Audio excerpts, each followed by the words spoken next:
read to you a few quotes from a letter that you wrote to the House Oversight Committee. First, you said that I will remind you that Zlochevsky's answers are in the report that the House Oversight Committee published. In this document, he stated that Hunter Biden was never asked or assigned to speak with anyone in the U.S. on behalf of Burisma. Mr. Parnas, are you aware that according to Amos Hochstein, a U.S. State Department official, in a transcribed interview with the Senate, Hunter Biden requested to have a meeting with him in November of 2015. Mr. Hochstein testified that he met with Hunter Biden and they spoke about Burisma. So yes or no, that statement that you made to House Oversight was incorrect? The statement was correct because that statement. Yes or no? The statement is coming So from the words of CEO Burisma. It's directly conflicting with testimony. Next question. That was not there my were no answer. political or lobbying firm efforts on Burisma. behalf of Burisma in your statement that you made to House Oversight. Mr. Parnas, are you aware that Burisma's engagement of Blue Star Strategies, which was a lobbying firm that was lobbying the U.S. government on behalf of Burisma, and Mykola Zlochevsky, and according to Sally Painter and Karen Termitano, the heads of Burisma. So that statement, again, that you wrote to this committee was incorrect, yes or no? No, you're incorrect. Because no, like that is incorrect. You're directly conflicting with that. My final question for you, Mr. Parnas, is next year that nobody from the company of Burisma has ever spoken to Joe Biden. It's okay, Chairman, I got him. Mr. Parnas, Devin Archer testified to this committee that Vadim Picharsky, the corporate secretary of Burisma, sat down for dinner with Joe Biden. So that statement also was incorrect that you wrote to this committee, yes or no? No, it's not incorrect. Mr. Chairman, I think this witness's credibility is shot. I'd like to give the remaining of my time to the amazing representative from Florida, Representative Matt Gaetz. Very good. The Democrats could have sent anyone. They could have sent Hunter Biden. They could have sent Joe Biden. They could have sent Rob Walker. They could have sent Devin Archer. The Democrats could have sought any person to come and refute the direct evidence backed up by bank statements, backed up by calendar entries, backed up by emails, backed up by text messages.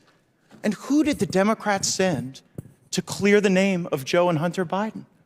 They sent Lev Parnas.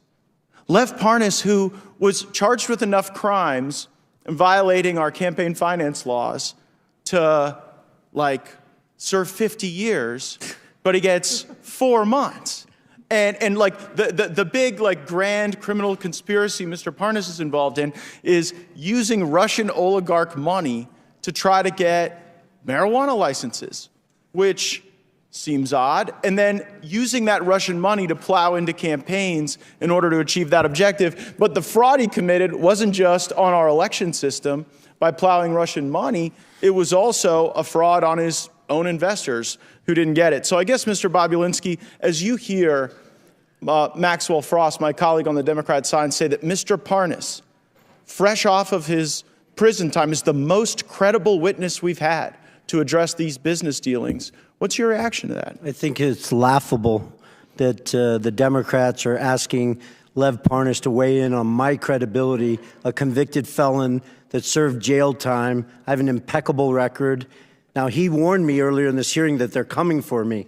I didn't worry. I said just keep talking. You'll be there soon. I look forward to that, Mr. Parnas. Keep lying. You'll be there soon. Well, is that a threat, Mr. Parnas? No, it's just the truth. No, did you say they were coming for me? No, I said if you keep lying, you will end up in prison. I'm not lying. You're the one who was lying. You have nothing to say. You're the one who went to prison for lying. What am I lying for? Tell me what we're lying for, Mr. Bobulinski. What? You don't even know what you're talking about. What am I lying? You went to prison for lying and defrauding your investors. What am I lying here? What am I lying here? Oh, the list is long. We don't have enough time. I think Mr. Gaetz only has a minute. I think you're a little scared, just like Mr. Gaetz. Because Mr. Gaetz doesn't even ask a question. You're filibustering. I've been here for 6 hours and not one of your committee members has asked me one question.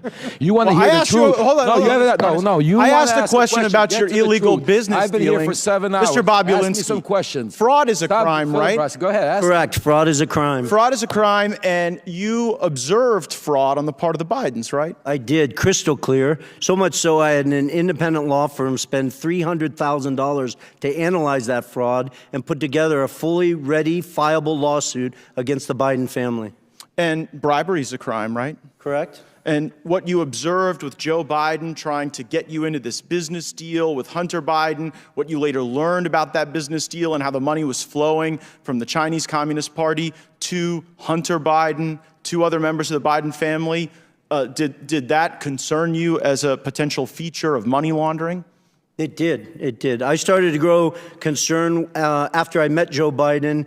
And then I sat down with Jim Biden and he used the term plausible deniability with me. And that's documented because I went back to my lawyers and I asked them, something is starting to feel unright, and they went and hired another law firm to give me a full FCPA workup to go through the details of what could be done and what couldn't be done. Sounds like high crimes and misdemeanors to me, Mr. Chairman. I yield back. Very good. Chair now recognizes